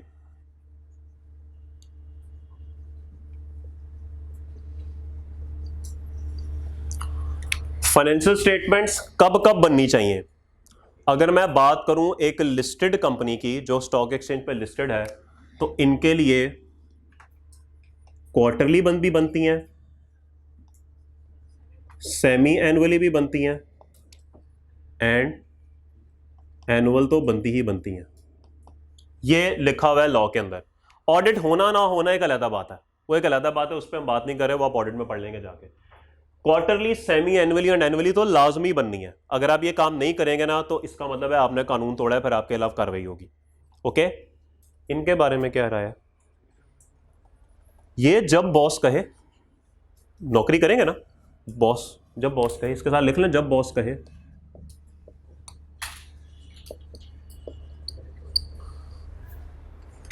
कोई टाइमलाइन नहीं है। ये डेली भी बन सकती हैं, ये वीकली भी बन सकती हैं, ये फोर्टनाइटली भी बन सकती हैं, कुछ भी हो सकता है, कुछ भी हो सकता है। नॉर्मली जब आप कंपनीज में जाएंगे और किसी सेठ साहब की नौकरी करेंगे तो वो सेठ साहब आपको डेली कहेंगे हाँ भाई शौकत, सुबह 10 बजे पहुंच जाना, मुझे पूरी रिपोर्ट लेके कि कल हमारी कितनी सेल हुई, कल हमारी जो सेल हुई उनकी कॉस्ट क्या थी, कल कितने खर्चे हुए। दूसरा बॉस जो उसका भाई होगा छोटा, पाकिस्तान में तो यही चलता है ना, 4 भाई हैं, उन्होंने मिलकर कंपनी खोली है, दूसरा भाई कहेगा अच्छा मुझे ये बता दें कल कि बैंक में कितने पैसे आए और कितने पैसे गए, मुझे ये रिपोर्ट दे देना। तो ये देखें, ये अपनी मर्जी की रिपोर्ट्स हैं, कोई फ्रीक्वेंसी नहीं है, रोज़ की रोज़ चल रही है। वो शाम को फ़ोन करके कहेगा ये जरा शाम को ही ले आ, कल मैंने छुट्टी करनी है, आज ही ले आ, फिर आपको आज 2 रिपोर्टें बनानी पड़ गई। तो ये वो सारी चीज़ें हैं जो कि हमें यहाँ पर करनी पड़ेंगी। ठीक हो गया भाई, इसका मतलब है नो फ्रीक्वेंसी, कोई इसमें सेट फ्रीक्वेंसी नहीं है, जब बॉस का दिल करे आपको ये प्रेजेंट करनी पड़ेगी। ठीक होगी बात समझ आती है? नौकरी करना पसंद करेंगे सीए के बाद कि नहीं? नहीं, नौकरी तो बिल्कुल नहीं करनी। कितने लोग हैं जो कह रहे हैं हम नौकरी कर लेंगे? अच्छा, कोई भी नहीं नौकरी करनी, शुरू में तो करनी ही पड़ेगी, तो इसका मतलब है नौकरी तो करनी पड़ेगी। तो नौकरी सब करेंगे, और नौकरी कौन नहीं करना चाहता कि नौकरी नहीं करनी? हमने क्या सर, क्या करना चाहेंगे आप? बिजनेस, किस चीज का? किसी भी चीज का, फसलें उगा के बेचें, बिजनेस। तो सीए क्यों कर रहा है मेरा भाई? टैक्स वगैरह, एग्रीकल्चर एग्जेम्प्ट है, उस पर कोई टैक्स नहीं होता, मैंने तेरी जिंदगी आसान कर दी, अब छोड़ के चला जा। जी कौन सा बिजनेस? जी इधर भी हाथ खड़ा हुआ था एक, बिजनेस नहीं करना, अपनी फार्म। ओके, अपनी फार्म। मेरा कंपेटिटर। तो ये नसीब की बात होती है दोस्त। पाकिस्तान में रहना है कि पाकिस्तान से बाहर जाना है, ये भी एक वैलिड सवाल बन सकता है। हाँ जी, नहीं, पाकिस्तान में रहना है, पाकिस्तान से बाहर जाना है, पाकिस्तान में ही रहना है, पाकिस्तान बाहर क्यों, इधर क्यों नहीं? वहां किस चीज का स्कोप ज्यादा है? नहीं, पैसे मिलते हैं, कोई कोई रीजन होगी, पैसे मिलते हैं ज्यादा, क्वालिटी ऑफ लाइफ बेहतर है, अपॉर्चुनिटी ज्यादा है। अच्छा, और कौन कहता है कि जी हमने पाकिस्तान से बाहर जाना है, पाकिस्तान से बाहर जाना है, बाहर जाना है, बाहर जाना है? ओके, क्यों सर, क्यों क्यों जाना है पाकिस्तान से बाहर? जी जी मेरे भाई, इधर इतनी कंपनीज वगैरह नहीं है, बाहर कंपनी ज्यादा है। तो कौन सा मुल्क आपके जहन में है? अच्छा, वो उस वक्त सोचेंगे अफगानिस्तान से नौकरी की ऑफर ही चले जाएंगे। क्यों? फिर पाकिस्तान ठीक है। आप में से कभी कोई पाकिस्तान से बाहर रहा है? एनीवन? जी, किस मुल्क में? सऊदीया में, वो भी पाकिस्तानी है। ये पाकिस्तान, ये सऊदीया, दुबई, मस्कत, ओमान, ये सारे पाकिस्तानी है, क्योंकि आपको हर दूसरा चेहरा वहां पे पाकिस्तानी नजर आता है। It's just a main boulevard of Gulberg with high rise buildings on both side. बस ये है सऊदीया और दुबई, मैंने आपको डिफाइन कर दिया है। मेन बुलेवार्ड गुलबर्ग पे चले जाए, बस यहां पे दोनों तरफ ऊंची बिल्डिंग्स कर दें तो दुबई बन जाएगा, और एक लाइट ही नहीं जाएगी वहां, बस बाकी सब हालात ही हैं। बाहर की जिंदगी ना, अपना वैसे आपके साथ एक्सपीरियंस शेयर कर दूं, इतनी आसान नहीं है। ये जो लोग कहते हैं ना हमने बाहर जाना है, ठीक है, अल्लाह ने जिधर आपका रिस्क लिखा हुआ पहुंच ही जाएंगे, लेकिन बाहर की ज़िंदगी ना एक बड़ी मुश्किल और बड़ी टफ ज़िंदगी है। सबसे पहले मुश्किल जो है ना, वो आपको आती है कि आप एक पाकिस्तानी हैं, और ये जी बस कुछ ऐसे ही समझें आप। जब आप बाहर के मुल्क जाएं ना, वैसे ही तो माशाल्लाह से, ये मैं बात करूं किसी अंग्रेज़ के मुल्क आप चले जाएं तो 4 लाइनें बनी होती हैं। पहली लाइन होती है जो वहाँ के, मैं मतलब मेरे कुछ विजिट्स हैं मुल्क में, जो उस मुल्क के पासपोर्ट होल्डर्स होते हैं ना, पहली लाइन उन लोगों की होती है। सबसे पहली प्रायोरिटी इनकी है, अगर ये आएगा ना सबसे पहले ये जाएगा, कोई चेकिंग नहीं। उसके बाद पासपोर्ट है, मैं ऑस्ट्रेलिया गया हूँ, ऑस्ट्रेलियन पासपोर्ट थक अंदर। दूसरी लाइन बनी होती है उन लोगों की जिनके पास ऑस्ट्रेलियन पासपोर्ट तो नहीं होता, लेकिन उनके पास ऑस्ट्रेलियन नेशनैलिटी परमानेंट रेजिडेंट होती है, PR होती है, अनकरीब नेशनल हो जाएंगे, ठग।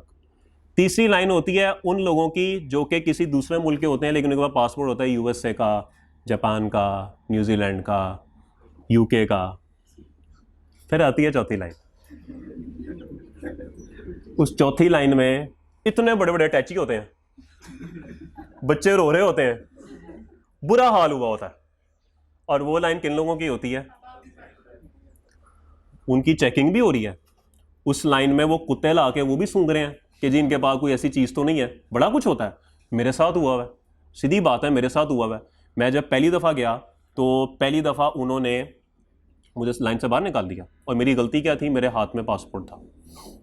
उसने मेरा पासपोर्ट देख लिया दूर से, मुझे जेब में रखना चाहिए था, मेरे से गलती ये हुई, लेकिन उसने देख लिया ग्रीन पासपोर्ट, उसने मुझे साइड पे निकाल लिया, और उसने तलाशी मेरी ली, मेरे सामान की तलाशी ली, और उसको वो पूरा इस क्वेश्चन में था बस कुछ निकल आए। वो तो शुक्र है जिस मशीन से वो स्कैन करा था वो मशीन टूट गई उसकी। और क्यों टूट गई? इतना सामान भी मैं लेके जा रहा था। उसने सामान के अंदर ऐसे वो अपना स्कैनर डाला, वो अड़ गया, उसने खींची बार, उसकी मशीन ही टूट गई। तो वो फिर मेरी जान छूटी, वरना उसने बुरा हाल किया हुआ था। और वहां पे कहते जी अब आप ऐसे खड़े हो जाएं। अब उन यहाँ पे तो आम है ना, चौराहों पे नाके लगा के आपको उतार के तलाशी ले रहे होते हैं। वहां पे तलाशी लेना ना ऐसे लोग देखते हैं वहां पे ये आम बात नहीं है। वहां पे अगर आपको कोई पुलिस वाला साइड पे भी कर लेना, बड़ा मायूब समझा जाता है कि इसने वाकई कुछ किया जिसको लैदा कर लिया। वहां पे ये बात नहीं है। तो ये बात हुई। दूसरी दफा जब मेरा दूसरा विजिट था, वो भाई साहब कुत्ते ले आए, और वो कुत्ते होते हैं, क्या लेवल है उनका, वो आते हैं, सूंघते हैं सारा कुछ, और वो सारा हिसाब सूब लगा के ना, तो वो उनको पता होता है। तो ये तो नॉर्मल बात है। तो ये जो बहरहाल चौथी लाइन है ना, वो इस हवाले से है। खैर ये तो चले, मैंने आपको एंट्री के मसले मसाइल बता दिए। फिर वहाँ पे आप लोगों ने रहना भी है। वहाँ पे जब रहना है ना, तो सबसे बड़ा प्रॉब्लम ये है कि यू आर अ मुस्लिम, आप एक मुसलमान हैं, और आप एक नॉन मुस्लिम कंट्री में हैं। तो वो जो आपको एक समझ लें रेसिज्म फेस करना पड़ता है, वो तो है ही है, और वो आपको चुप करके बर्दाश्त करना पड़ता है। आपके पास कोई ऑप्शन नहीं होती।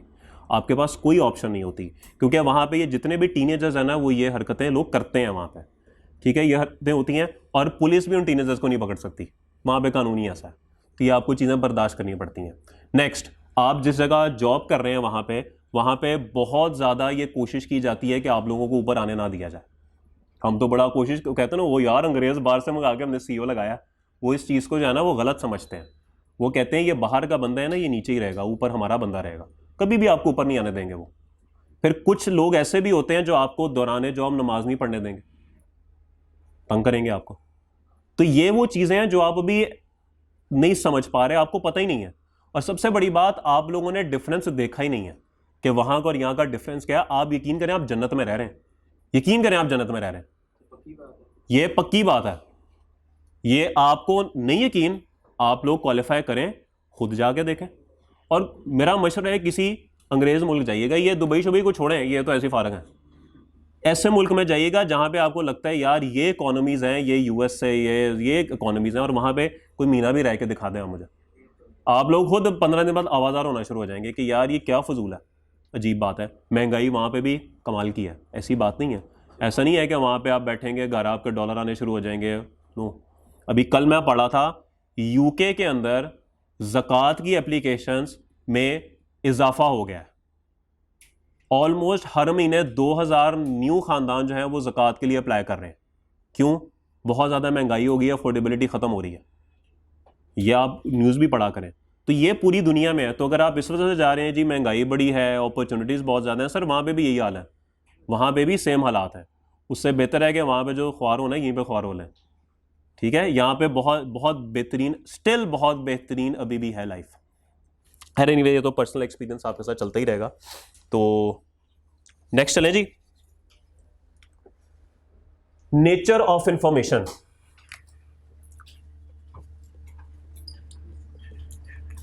नेचर ऑफ, जी किस तरह की इंफॉर्मेशन होती है जी फाइनेंशियल अकाउंटिंग के अंदर। मैं चलें आपको बता देता हूँ।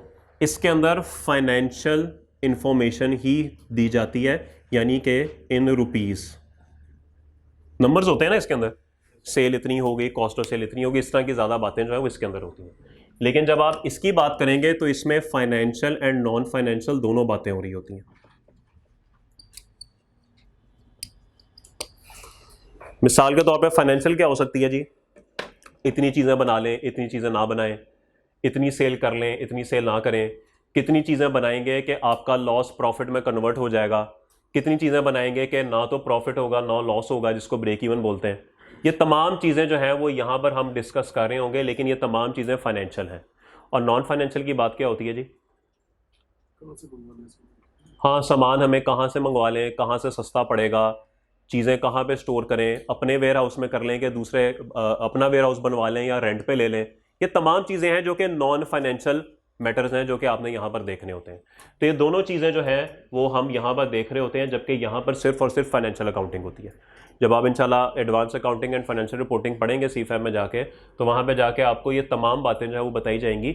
इवन बल्कि आप ऑडिट में भी जाएंगे ना अभी कैफ के अंदर, तो वहाँ पे भी आपको ये बताया जाएगा कि फाइनेंशियल स्टेटमेंट्स के अंदर नॉन फाइनेंशियल चीज़ें नहीं होती, जिसका कुछ काम फिर वहाँ पर करना होता है ऑडिट के अंदर। ठीक होगी बात? यहाँ तक भी सवाल किसी का?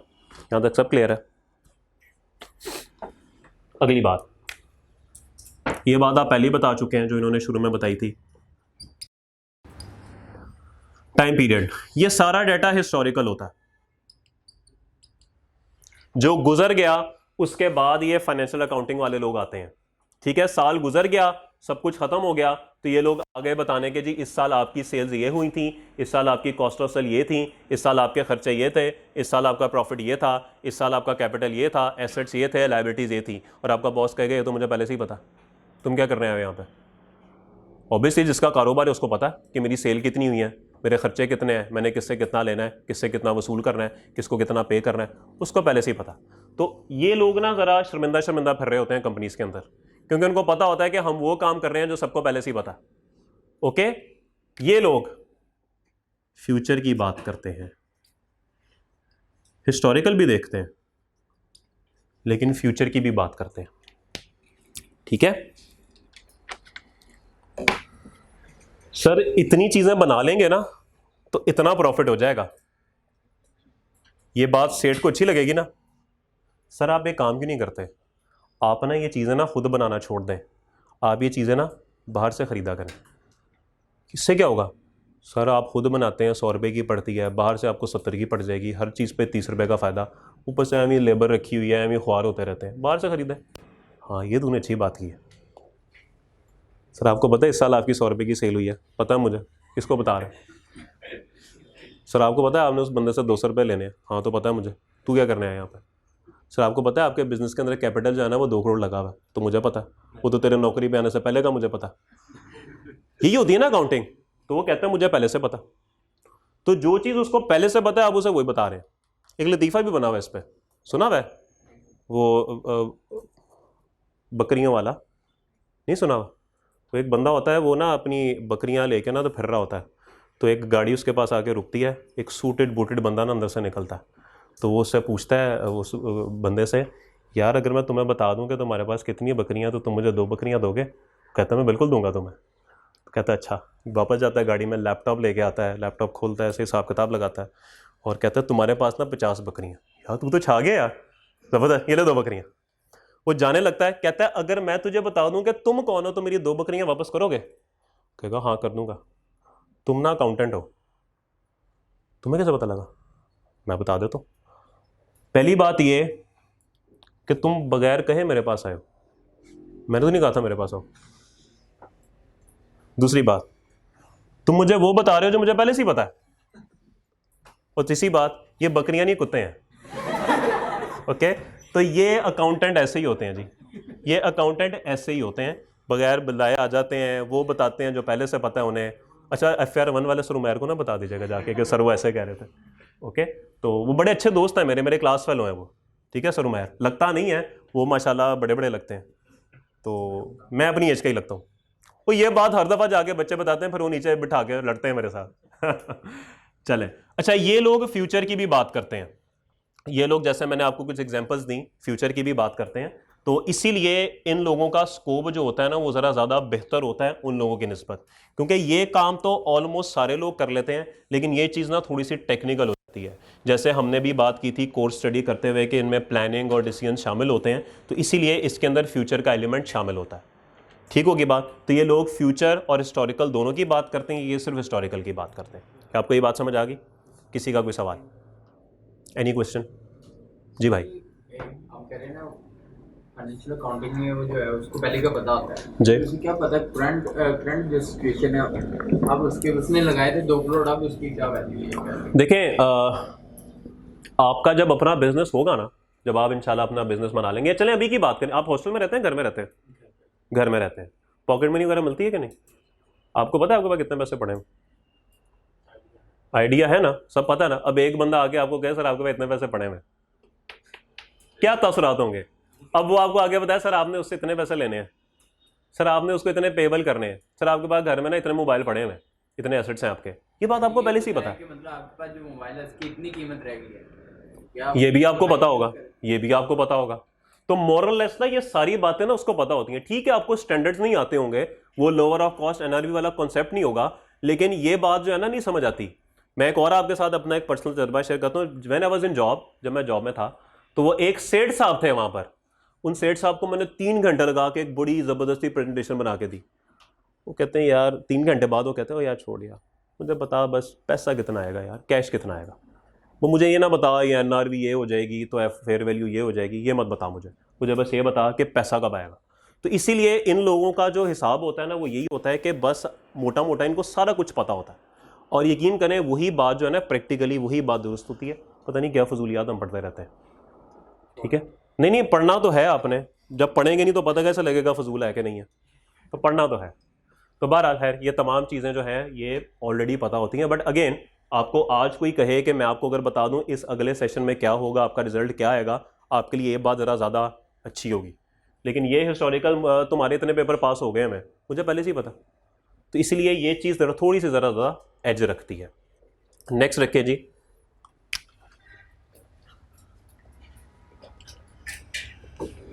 फोकस। ये थोड़ा सा ज़रा ट्रिकी सा पॉइंट है। फाइनेंशियल स्टेटमेंट्स जब आपकी बनती हैं तो आपने जो फाइनेंशियल स्टेटमेंट्स बनाई होंगी, जो आप एंट्रीज करते थे, पूरी कंपनी की करते थे, एक कंपनी के किसी एक हिस्से की करते थे? पूरी कंपनी की करते थे, एज अ होल ऑर्गेनाइजेशन की करते थे। ठीक है, तो इसके अंदर जो बात होती है वो एज अ होल ऑर्गेनाइजेशन की हो रही होती है, पार्ट्स की नहीं हो रही होती। लेकिन यहां पर जब आप आते हैं ना, तो यहां पर आपको ना कहा जा सकता है कि भाई मुझे बता दें कि जो शॉप या जो ऑफिस आपका लाहौर में है, बता दें वो कितनी सेल कर रहा है, कराची वाला कितनी सेल कर रहा है, इस्लामाबाद वाला कितनी सेल कर रहा है। या अगर होंडा की बात कर लें तो ये हो सकता है बताएं जी सिविक कितनी सेल हो गई, सिटी कितनी सेल हो गई, अकॉर्ड कितनी सेल हो गई। तो यहां पे आपका जो डाटा है फोकस, वो प्रोडक्ट वाइज भी हो सकता है, वो सेगमेंट वाइज भी हो सकता है। सेगमेंट कहते हैं एरियाज को, लाहौर कराची। तो इसके अंदर प्रोडक्ट वाइज भी आप जा सकते हैं और सेगमेंट वाइज भी जा सकते हैं। और आपके जितने भी आगे कोर्स में सवालात हैं वो प्रोडक्ट वाइज और सेगमेंट वाइज ही चलेंगे, वो एज अ होल ऑर्गेनाइजेशन नहीं चलेंगे। ठीक है, उसके अंदर प्रोडक्ट्स और सेगमेंट वाइज आपको सवाल आता है, product wise profit and loss बना दें तो फिर आपको हर प्रोडक्ट की कॉस्ट, हर प्रोडक्ट का रेवेन्यू अलग अलग निकालना पड़ेगा। यहां पर ऐसे कोई चीज नहीं थी, आपने जो भी निकाला वो पूरी कंपनी का एज अ होल एक ही सेल्स निकाली। यहां पे 3 तरह की सेल्स को टोटल करके फिर आप टोटल सेल पे आएंगे। तो यहां पे हम प्रोडक्ट वाइज और सेगमेंट वाइज निकाल रहे होंगे, जबकि यहां पर एक एज अ होल ऑर्गेनाइजेशन बात चल रही होती है। क्या किसमें? बिल्कुल हो सकती है, लेकिन हम उसको स्प्लिट भी करते हैं। नॉर्मली स्प्लिट करने का ही फायदा है, टोटल का तो फायदा ही कोई नहीं है। अब आप खुद सोचें कि अगर सेल्स होंडा की 10 करोड़ है मिसाल के तौर पे महीने की, और उसमें पता ये लग रहा है कि जी सिटी की कितनी है, सिविक की कितनी है, अकॉर्ड की कितनी है, अगर ये बात पता लग जाए, तीनों का प्रॉफिट अलग अलग पता लग जाए, तो क्या कोई ज़्यादा बात बेहतर नहीं हो जाएगी? पता लगे जी सिविक बेचने पे आपको ज़्यादा प्रॉफिट आ रहा है, अकॉर्ड बेचने पे प्रॉफिट नहीं बल्कि लॉस आ रहा है, तो बेहतर ये है कि आप अकॉर्ड बनाना ही बंद कर दें, आप सिविक ही बनाते रहें। ये ज़्यादा बेहतर चीज़ नहीं है, उसको डिसकंटिन्यू कर दें। तो ये तमाम चीज़ें हमने इस सब्जेक्ट के अंदर पढ़नी है। Okay okay. और आखिरी चीज़ है जी रिपोर्टिंग स्टैंडर्ड्स। क्या फाइनेंशियल अकाउंटिंग के अंदर कोई रिपोर्टिंग स्टैंडर्ड्स हैं? बिल्कुल है जी। ये जो आप IFRS और IAS पढ़ते हैं, ये रिपोर्टिंग स्टैंडर्ड्स ही तो हैं। ठीक है, और FAR 1 में आपके प्रॉपर स्टैंडर्ड्स का आगाज हो जाएगा। गालिबन आगाज IAS 16 से हुआ होगा। ठीक है, IAS 16 से आगाज हो चुका होगा। इसके बाद गवर्नमेंट ग्रांट्स पे आएंगे, IAS 20 बोरिंग कॉस्ट पे आएंगे। तो वो तमाम स्टैंडर्ड्स आपने पढ़ने हैं। ये होते हैं जी IAS एंड IFRS।